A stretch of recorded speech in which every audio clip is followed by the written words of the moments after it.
Hey everyone, it's Jolt here. It's been 2 weeks since the PKM Summit ended and I came away with so many fresh ideas. It was an amazing event.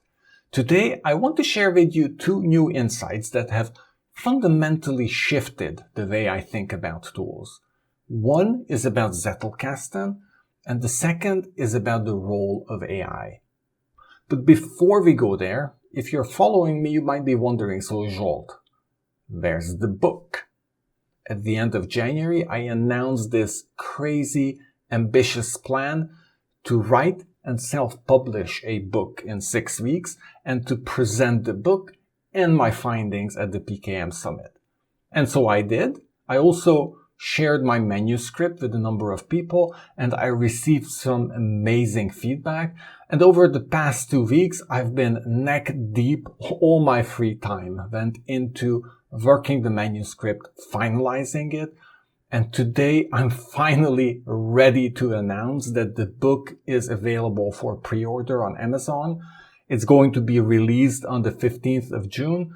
Check out the link in the description because there are also some valuable perks if you pre-order. So I encourage you to pre-order. And also, I've been holding back on communicating Cohort 13 of the Visual Thinking Workshop, not because I was unsure, but because I just had zero focus and time to do anything else than work on my book. So today I want to announce that Cohort 13 of the Visual Thinking Workshop, we're going to be reading Tiny Experiments by Anne-Laure Leconf. And I think this book is super relevant because my channel, the book, Excalibur Obsidian, the Visual Thinking Workshop, everything I do is a series of tiny experiments that have led here. So for me, the title of the book and what I've heard from the book is super relevant. And I really believe what Anne-Laure is explaining works in reality. That is how I work as well. And I'm super excited to explore this in Cohort 13. Also, Cohort 13 is going to be special because I've just been writing the book about my entire methodology. I have lots of fresh ideas. I have a new perspective. I think I have a much clearer understanding of the entire methodology that I'm teaching. And I think Cohort 13 will benefit from this fresh insight, this fresh energy that I bring to the topic. So I encourage you to check the link in the description below to pre-order the book and to check out Cohort 13 of the Visual Thinking Workshop, which is starting in 2 weeks' time on the 12th of April. But let's talk about the 2 insights.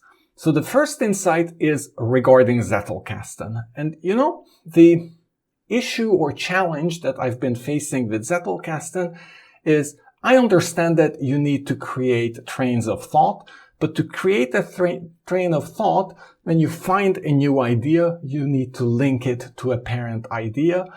And I always struggled with that because I'm always looking for the best parent idea.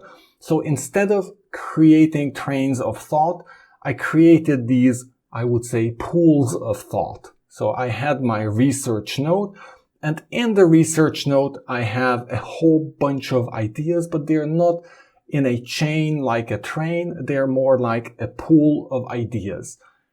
And that was because I have this fear that I'm not going to find the ideal parent.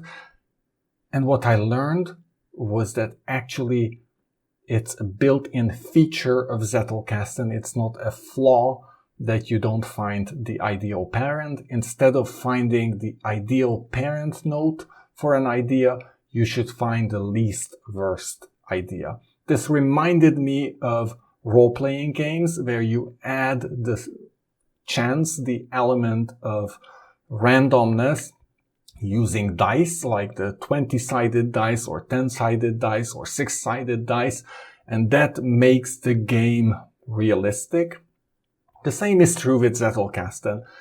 The sequence in which ideas come to you, the sequence in which you observe them, you discover them, and the sequence in which you find the least worst place to hang the new idea is your fingerprint. This is what makes Zettelkasten yours, and this is what makes the train of thought yours.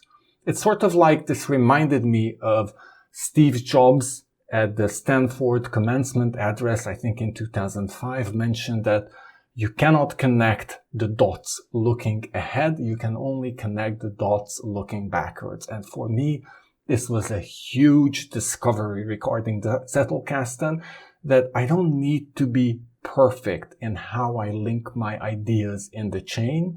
I can just find the least worst place to link the next idea. And with that, I can create a chain that has my fingerprint and is special to me.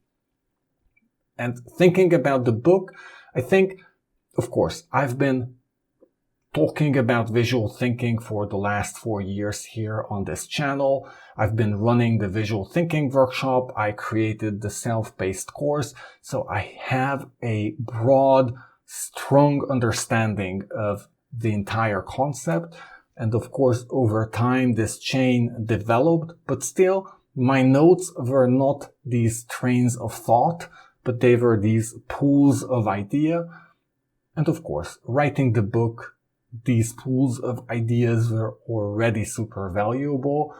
But from now on, I'm going to be focusing even more to create true chains and really to go for the least worst option. So hopefully, if I write a second book, then for that, I'm going to be more prepared. I'm going to have an even more structured storyline to put into the book. Now, the other topic I wanted to talk about was the role of AI, or an insight into AI. Marieke van Vliet did a couple of presentations on the topics, and I thought it was super interesting. So up front, I thought that the issue with AI is I'm sharing my insights, and then there's this element of fraud. If I'm sharing all my personal notes with AI, then I'm leaking personal information, and that can be misused, and that's a risk. And I think that is a risk. But what Marieke highlighted is actually there's a bigger risk. And the bigger risk is giving up our agency. So what do you mean by that? Or what does this mean? What does Marieke mean by that? You know, when you're in a discussion with someone and you think of an idea, you think of an author, you think of the title of a book, but it doesn't come to mind. So you pick up your phone and you type in your search term into Google, you find the name of the book, and you can talk about it. But the next day, when the same topic comes up, again, the title of the book doesn't come to mind, but you know how to search it, you find it quickly, and you talk about it. And so what happens here is we're offloading some of the memory to our devices, which is good. We are remembering not the information itself, but we are remembering how to get to the information, which in itself is not bad, but it does show a dependence on technology. Now, with AI, this is actually shifting from just searching for information to searching for decisions, for searching for initiatives, searching for brainstorming of ideas. And that's where this is becoming slightly more dangerous, if you will. So the example that Marieke shared was, you know, in a corporate environment, if the boss talks first, then the subordinates will not share their own perspective. Maybe they say they will, but really many experiments have shown that when the boss speaks first, the organization aligns with that perspective and there is no real freedom of thinking. It's going to be more of a group think. And the same is true with AI. If you approach a problem and you prompt AI first to brainstorm, to come up with ideas, you're going to be driven by the outcome of the AI and not by your own ideas. And that's what giving up agency is. Our brain loves to offload to different tools. That's how we have developed all of our tools. And I think overall, this is a good thing.